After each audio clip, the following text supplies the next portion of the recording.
Hey, what's up, everybody? Today we're going to talk about Todd McShay's latest mock draft and who does he give the Cowboys. All right, this is serious. Cowboy time, baby. All right. So, like I said, Todd McShay's latest mock draft. Who does he give the Cowboys? We're going to talk about the prospect David Ojabo. All right, defensive end out of Michigan. All right, let's talk about him. We're going to talk about the good, the bad, what I don't like, where I think he might actually fall in the draft, and this sort of thing. So let's get right into it, guys. Here we go. All right, so let's get into the prospect. David Ojabo out of Michigan, 6'5", 255 pounds. His highlight statistic, 11 sacks, 5 forced fumbles. All right.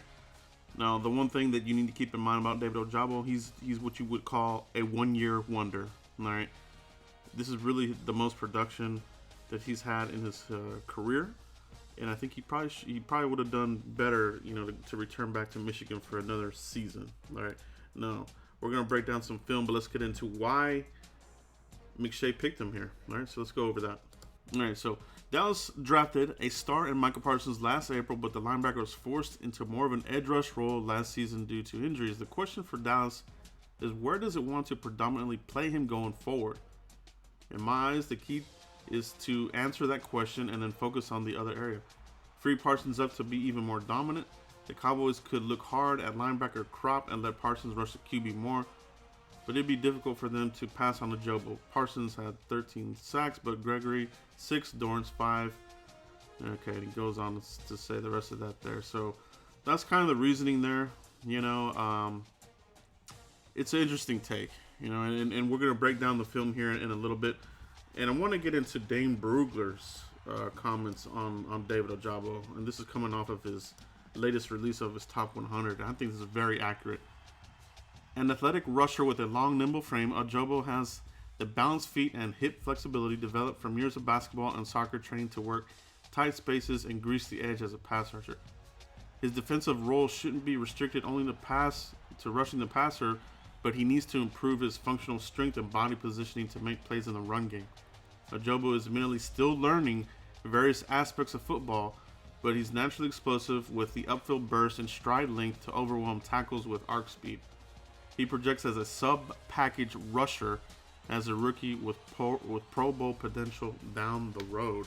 All right, like I said, I think this is a very accurate,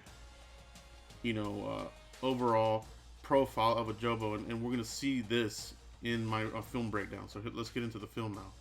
Okay, we're gonna highlight his game against Wisconsin, which was his more prolific of all of his games: 2.5 sacks and a forced fumble. We're gonna take, like I said, we're gonna take a look at the good, we're gonna take a look at the bad, and where I think he projects in this draft realistically. All right, so let's get into the film. Here we go. All right, so this plays early on in the game. David Ojabo, just speeds by, this tight end, and the tight end I don't even think gives him a legitimate chip.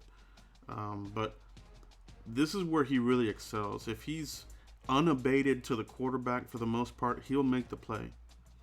Where he struggles is when he has to take on big blockers, bigger guys like this. But here, early on in the game, he makes a sack. All right, so take a look at this. One of my main concerns about Ojabo is his lateral movement. This is one of his takes, but he just looks kind of awkward, looks kind of stiff. So the combine is going to play a pivotal role in where his stock ends up, because he makes the play, but it just looks very stiff. It looks awkward. It doesn't look smooth. Almost looks Jalen Smithish. In this play here, he just he doesn't have that much. He's not technical. You know what I mean? You'll see his arms just kind of flare back and forth here, with no purpose. So, again, he's gonna beat you with his speed, but he doesn't have many tools in his pass rushing repertoire, as they say. The more tape you watch on David, I think he's suited more for a 3-4 outside linebacker. He's standing up a lot of times here. That he will put his hand in the ground, but he really excels standing up, where he can utilize that speed rush, because that's really his best part of his game. Here, he kind of does a sloppy spin move.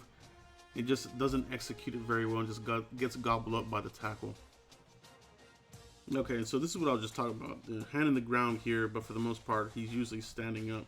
And they will use him on the left and right side, as you've seen here in these last couple of clips here. he gets wiped out. You know, he gets gobbled up by the bigger man, and I think this is where he really struggles. All right.